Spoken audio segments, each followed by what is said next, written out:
Hello, hola, bonjour. Tune in every Tuesday to the Dear God podcast. ¿Y qué pasó? Nah, we talking like it's 1995. Let go of that Wi-Fi. Let's laugh and cry, but never say goodbye. Primos y Primas, que lo que, and welcome, bienvenidos to the Dear God, Are We There Yet? The podcast con tu prima favorita. Soy Alicia, and yes, I try to make this podcast bilingual. Now, for those of you who are new to the podcast, Dear God, Are We There Yet? In this context for my movement is whatever or whomever you want it to be. It could be the universe, religious God, Buddha, self, nature, lo que sea para ti. Don't forget to check out the YouTube channel where I talk about self-growth, budgets and business, and passion to empower. Now, before we get started to our podcast, this week's podcast, we'd like to thank our beautiful primas at Friends in Fertility, encouraging women to share their baby dust. And today we're sharing our mommy power together on this panel. It's my first panel. I'm so excited.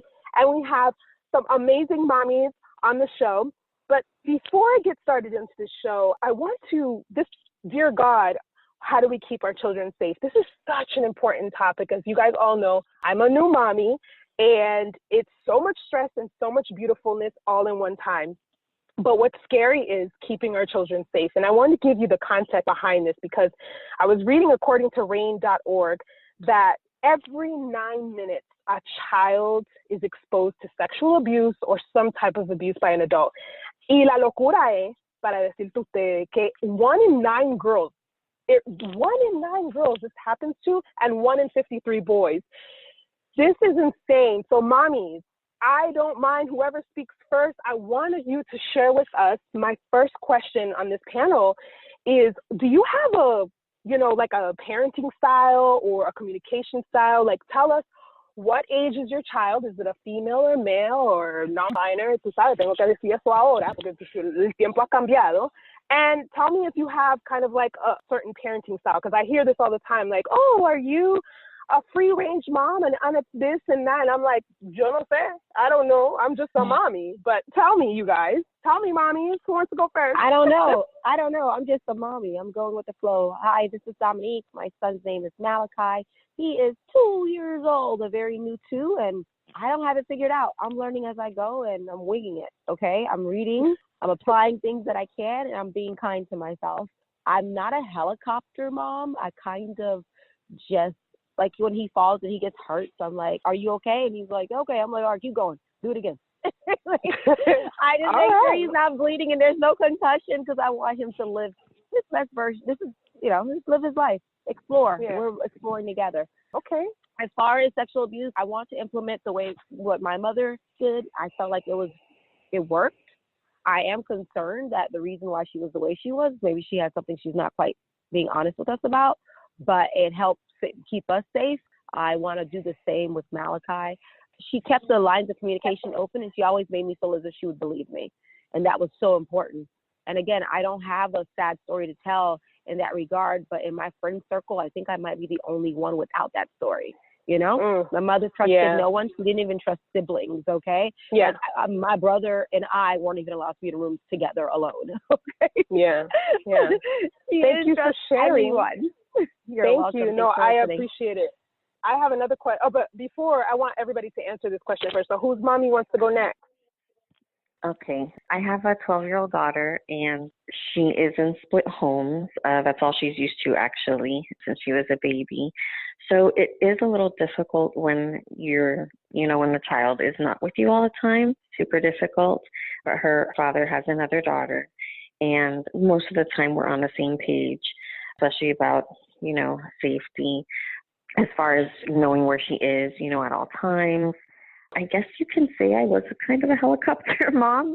I'm definitely learning as she gets older and I get wiser, especially now that I'm having a boy, and I know it'll be completely different. But yes, it's very scary out there. You just can't leave your kid with just anyone, even like Dominique said, siblings, cousins, whatever. Always want to know where your kid is. I fortunately don't have any sad stories in my circle, but definitely friends of mine have experienced certain things. And it's very scary. And, you take that with you for the rest of your life. Mm-hmm. And it's not always easy to deal with that kind of stuff. But I'm actually reading a book about parenting just because, as far as safety is one thing, but, Jahira and I are going through our own little things at the moment. But I just came across something, that maybe I'll share later, depending on the questions, but it's an adventure, the lifelong journey for sure. Yeah, I have to Google Always this. something to learn. Yeah, I have to Google this helicopter boy. Yo ni sé lo que es, so I don't even know what helicopter is, but I love that. I've already heard it 2 times, so thank you for sharing. Who's my next mommy? Okay, I'll share. My name is Jamie. I have a 1-year-old and a 3-year-old. Wait, can you guys hear me? Yes, claro que sí. So I am kind of like an attachment parenting / helicopter mom sometimes. The topic about sexual abuse. I have been through it numerous times in my childhood. Nothing that my mom, I don't think there's anything that she did wrong. Could it have been avoided numerous of times? Yes. And I do take those measures to avoid it with my children. I don't let anyone watch them. I don't let anyone get close to them, as in for them to have the opportunity to be groomed. I speak to them very clearly about anything about, they're still little, but so far I've been teaching them that I have 2 boys. So penis is a penis, and these guys, no one touches them, but sometimes mama can't touch them either, because if you say no, that means no, you can't get touched anywhere. Yeah, that's it for now. I have a whole bunch of questions, but I love how you guys are all like, and this is the whole point of the panel, is that you guys, we're all mommies, but we're all different. Again, I'm learning too, because helicopter, and you said attachment, that's a new one. Okay, I haven't heard that one too, pero está bien. Okay, who's my next mommy? My next mommy, she'll probably call in, but she's calling in from Trinidad, so she's probably having some technical difficulties. So this whole thing about like a parenting style, I guess I don't even know what I would be labeled as in the world of mommy world, and you guys probably can tell me which one, but I have to say that, yes, my father, I came from a very strict Dominican household. My dad, I felt like he couldn't let me breathe sometimes, but I thank him every day for doing that. And in the sense that even though he was so strict with us, I felt like there should have been some type of communication. Like, and that's my next question when it comes to culture. We know these things. We want to keep our children safe, but in a world full of chaos and confusion and dangers and all this stuff in our culture sometimes, like, how do you trust? How do you gauge trust in other people? And how do you teach trust to your children? Because our children are not ours. I've heard that so many times, but how do we teach our children to trust in this world of locura? Like, that's what I want to know. How do we do that? That's a good question. It's Lisa. That's a good question, and it's really hard because, you're, especially when a lot of us are super busy, and again, sharing a child is not easy. So it is really difficult, and you don't want to, it's hard because you want them to be open with people, but like you said, how do you teach them? It is, I don't know if I have a certain way, but I just always tell her to be very, close with, like, you, Lucy, just open lines of communication with those who you're close to. And definitely she is well aware that I do trust her. You know what I mean? Because a lot of times that's where things go wrong too. Is when the child doesn't feel like they're trusted. Yeah. Okay. That's a good point. That's a good point. Anybody else want to say anything? I agree. What she just said about making sure that you trust, that she knows that you trust her, that is major. Oftentimes with these stories, you always hear the kid says they went to their mother and their mother did not believe them, or they didn't feel like they'd be heard or believed, and then the abuse continues. And, sadly enough, when it happens again with other people, they just carry on that same energy into it. As far as the kid trusting people, honestly, I don't need him trusting much of anybody, but his energy, he's a very good judge of character at this age. They're closer to source energy, so they tend to just be a really good character. So I don't force him on anyone. Like, if he doesn't want to go to someone, I let it be. I trust that there's a reason for that, right? And I let him gauge that. And then as he gets older, he'll have the language to communicate. That's how I feel about it right now. But my thing is like how, because kids are, they say like they mimic parents. And I want to let any other moms can talk to this as well. But like, I feel like the decisions we make sometimes, our children see that and they'll look at that and they're like, And you're right. They have energy. They can clock things that from far apart. But my thing is like, how do we gauge that trust in other people that, or physically, like, how do we do that? Like, how do we? I guess I'm not understanding the question. Are you asking how do we trust other people? Because heck, as adults, we don't even know how to trust people. We're not making right decisions. I mean, the babies can't. They, like I said, the babies don't really know to trust. They just go by how they feel. They sometimes, like, I take Malachi to school now, and I realize that he really takes to his teachers, you know. And if he didn't, I'd be mindful of that as well. Yeah. I'm here. Sorry, I got disconnected for a little while. Go ahead, Darcel. Yeah, I'm just listening to everybody. Hi, everyone. I'm Darcel. I'm from Trinidad, but I didn't actually grow up here. So I've been back home for a decade now, and my daughter is 8.5 years old. I'm a single mom. So part of, in the conversation, you were asking about how we raise them. Well, it's between very traditional here in Trinidad. So, like, you know, we could still do things like slap our kids if they've done something wrong kind of thing. But and we're not going to go to jail for it, especially if they were wrong. I don't lay my hands on my daughter. We have a very open relationship. We talk a lot because it's just the two of us in the household. We're like friends, and then my mom lives next door, so she gets discipline from me and then from grandma next door. But because it's all the ladies, we have a really, really close bond between the females. And also my daughter and I, we write letters to each other. So sometimes when there's a bit of tension, or if, for example, I might be having a stressful day and I need her to just give mom a break for a little while, or if she's going through that moody stage at 8 years old, her hormones are starting to kick in. And sometimes I'll be pressing her to tell me, you know, what's up? Did you have a bad day in school or whatever? And if she doesn't want to talk about it, I leave her. I don't want her to think like she's being forced. So if she needs time alone, I say, you know, do you want me to leave you alone? She'll say yes. And then like within 10 minutes, she'll write a letter and bring it to me. And then the letter says everything that happened. So we just I like that. Forge this relationship where it's like, here, what? On your time, when you're ready, I'm here. So I won't force you, especially if I feel like something's wrong. I've learned that the worst thing to do is force them. But, you know, my door is always open kind of thing. And then I write letters to her as well. So we've kind of created that bond. That is awesome. I'm going to implement that. That does a few things. It helps them learn the boundaries. It teaches them how to establish boundaries. Yes. And it also teaches them how to write and communicate in different forms.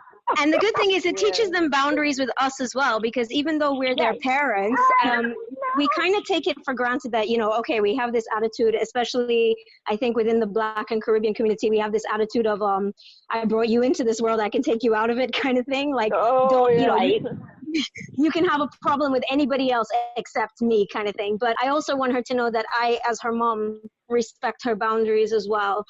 Every now and then we have talks about, you know, about your private parts, you know, who's supposed to touch you and when. And now as you're getting older, nobody's supposed to touch you. You know, she can shower by herself. She can do things by herself. So she's very cute and sarcastic about her privacy too. She's like, Mom, I don't need you to be here right now. You know? Oh my God, that's awesome. Pero ven acá, I'm learning so much from these moms. Make sure you never miss a show by clicking the subscribe button now. Les damos la gracia for this week's podcast to our primas at Friends in Fertility. FriendsInFertility.com. Friends in Fertility is an egg donor agency. They connect infertile couples and LGBTQ couples with women willing to donate their eggs to them and encourage women to register as an egg donor in exchange for compensation. I actually met a young woman in Minnesota who had her own kids and she wanted to help other families.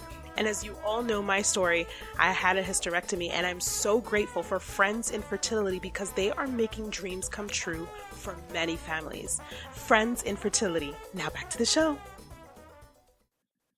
My last question for everyone is about, so we all grew up with like these limiting beliefs, and fear is one of them that we grew up in. But do you believe that our fears transfer to our children and it can affect them?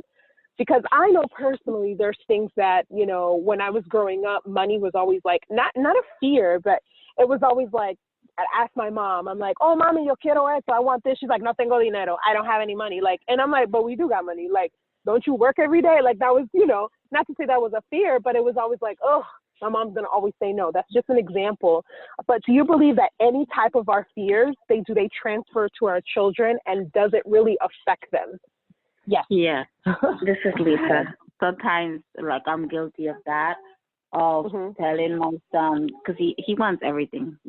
Everything he sees something in the store, he wants it. And I'm like, oh, I don't have any money. And then he's like, you don't have any money, but moms have money in her wallet. And then he'll go and take me out and tell me, look, there's the money. Or if I say, you know how you spend all your money and you're like, oh my God, where did the money go? And he'll be like, where did the money go? Where did the money go? Where did the money go? Where did the money go? And he's like, he's always looking for the money because he's thinking that it went somewhere. And yeah, it definitely does transfer, because a lot of things that my mom went through, it transferred to me. I'm one of her, I'm a victim of her circumstances, I guess I should say. I guess. Anybody else want to say something? Yes, I do believe it transfers over. I'm just very mindful of it. My little brother and sister, I'm Haitian. My little brother and sister has a song that they sang for my father at one point when they were in high school. And it's "Deux jobs par jour," called 2 jobs and you never have money. They literally had a beat for it. Like, it became like, I mean, you have to hear it. It sounds really good. Like, they can make a song. They made a song and they dancing to it. Like, it was just so funny. But the point is that every time they ask Dad for money, Dad doesn't have any money, but Dad has 2 jobs and he's always not here. And it's because all the money goes towards the bills. I want to grow my child in a household where he is not concerned on whether mom and dad can make the mortgage or whether mom and dad can pay the bills, or if he asks for money for a field trip, that they're going to take money away from the household. It's so important that we don't transfer financial fears over. Instead, we teach them how to be financially strong. Because it not only is it demoralizing, but it also is it's such a limited way of thinking about money, because, I mean, we're a little bit more conscious, our generation of parents. So therefore, we know that law of attraction tells you that you can live in abundance, you can have more, right? So one of the things that I'm going to implement is some financial literacy in our home, so that Malachi understands, like, even at this age here, all the financial investments that we're making, I don't want to know everything because I don't want to be dead for it. But nevertheless, I want them to understand how money moves, you know? And I feel like our parents were telling us they didn't have any, but they didn't teach us how to make it either. Although Alicia and I got creative. Yes, we did. We sure did.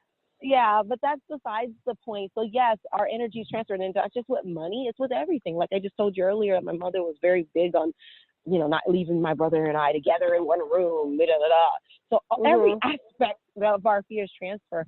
The last 3 years, I've experienced lots of loss, and it created an opportunity for me to have fears. And then finally, I realized that, oh my God, everything that I've said that I feared most in life actually happened. So therefore, I've been moving without fear. And I want to be able to teach him that as well. Like, there's nothing to be fearful of. You just got to learn how to move by faith. And that's just my stance on that. I'm very hyper alert and aware of how I'm feeling and what makes me feel, you know, fearful. And my motto is faith over fear. And that's just how I live, because I'm telling you, I lived every single, if I had a bullet point of all my fears, I lived them all. And I'm convinced it's only because I gave them energy. That's awesome. Anybody else? Alicia, so first of all, you asked if you think we can transfer our fears to our kids. I think not just our fears, but even the positive stuff they get from us as well. But I have a twofold answer. The first one of the ladies was talking about how their parents never let on whether there was enough money to do certain things or not. And that's so true. I'm so grateful to my parents. No matter what I wanted to do as a child, they never put their money burdens on me. So I never knew whether there was money or there wasn't money. I just knew that mom and dad always made it happen. And that transferred to me, because now I have this attitude of, you know what, even when there's trouble, go get it. No matter what happens, go get it. Because mom and dad made it happen for you. You have no excuse not to make it happen for your daughter. And they shouldn't feel the guilt of you not being able to provide. I mean, there has to be another outlet rather than passing it on to your kids. That's the first part. The second part, so I'm going to have a bit of a God moment here, if that's okay with everyone. It's okay. But when my daughter was born, I left her dad when she was 2. And I went through a tough time that year afterwards. And I actually started seeing a life coach at that time. And one of the most important things he said to me, and it's always stuck with me. So I was saved 2 years ago. So since what he said, and I think every single day, God shows me so many things about life through my daughter, through parenting my daughter. So my life coach had said to me, you think that Deja, that's my daughter's name, he said, you think that Deja is here on this earth for you to take care of her. You don't realize that she's here to fix you. And I didn't really get it at the time, but I noticed that a lot of my anxieties and a lot of the brokenness that I felt in my life from young up until now, there's a lot of things that Deja does to not reinforce it, but to heal it. So, for example, I have grown up with the skin condition vitiligo, so I've always looked very different. And I don't really like to wear shorts and stuff in Trinidad because the majority of people here have darker skin. So I stand out a lot if I wear shorts because I have very pale skin. And when she was about 3-4 years old, I noticed that she never wanted to leave the house without a jacket, and she wouldn't wear shorts, and she was starting to get a complex about it. And it really made me look at myself and be like, hold on, you're not even saying anything, but it's transferring to her. She's seeing that mom doesn't want to dress like this. Mom isn't comfortable with certain things.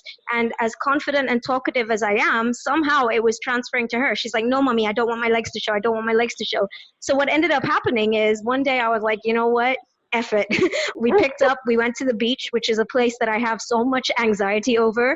I wore the shortest pair of shorts that I've got, put on my bikini, ran into the water, didn't care what anyone had to say about me. And, slowly that's influenced her. Now she's got that confidence. And then in reverse, she's healed me because now I really don't care what anyone thinks. Wow. And it's true. I mean, so I think it's what I'm trying to say is I think it's as much about us transferring to them, but also us learning from them. Yes, we are the parents, but our kids have so much to teach us as well if we let them. I'm so happy that you said that because I've grown so much in 2 years. I thought I had it all figured out. Malachi's taught me to slow down. He's taught me patience. He's taught me to love the small little things because he gets excited about nothing. Cardboard boxes. Cardboard what boxes. Did you say? They get excited about cardboard boxes. Yeah, as a matter of fact, he has empty diaper boxes right here, and that's like a basketball hoop. Meanwhile, I went and bought a basketball hoop for why? Yeah, no, I think it's because we're consciously as moms, and we especially in the self-growth journey, and I want to thank you guys all for being on I don't want to keep you longer than our show, but I think consciously, and sorry, Dominique, to interrupt you. You're fine. We are, with self-growth within ourselves, within our relationships, within our culture, we start to see, like with our, you know how they say, like, we have that third eye? We start to see, like, oh my God, my tone, like I shouldn't be raising my tone like that because, like we start to consciously see that. And all these beautiful experiences you guys share with me and all the moms listening to on this show, I want to just leave one thing with everybody listening. It doesn't matter what your style is. It doesn't matter if you grow up in a city, if you grow up in a country, if you don't, it does not matter. As long as you are learning and you are also giving your child a lot of love and safety. And the number one thing, of course, safety is that's one of the most important things. There's a quote that says, there's nothing as powerful as mother's love and nothing as healing as a child's soul. I want to thank you guys for being on the show today because it's panels like this that keep these conversations moving. And it's okay if you might have learned something from another mom. I learned what helicopter is. Like, now I'm like, oh, espérate, now I know what helicopter is because, I'm a new mom. I don't know. I'm learning. My baby's 7 months old. She's 7 months old, and I'm like, oh my God, this is the beginning has just begun. But at the same time, we are learning. Yeah, I know, right? But this is something I want to thank you guys again and everybody listening on the show. Remember, If your mom is still here, pick up the phone and tell her that you love her. If you haven't spoken to your mom in a while, pick up the phone and tell her you love her. Write her a letter. Moms are something super, super special no matter what. So, hasta la próxima. Muchísimas gracias for being on the show. Thank you, everybody, and thank you for tuning in to Dear God, Are We There Yet? Until next week, thank you, God Mommies. Have a beautiful day. Thank you, sweetheart. Bye. Bye. Bye.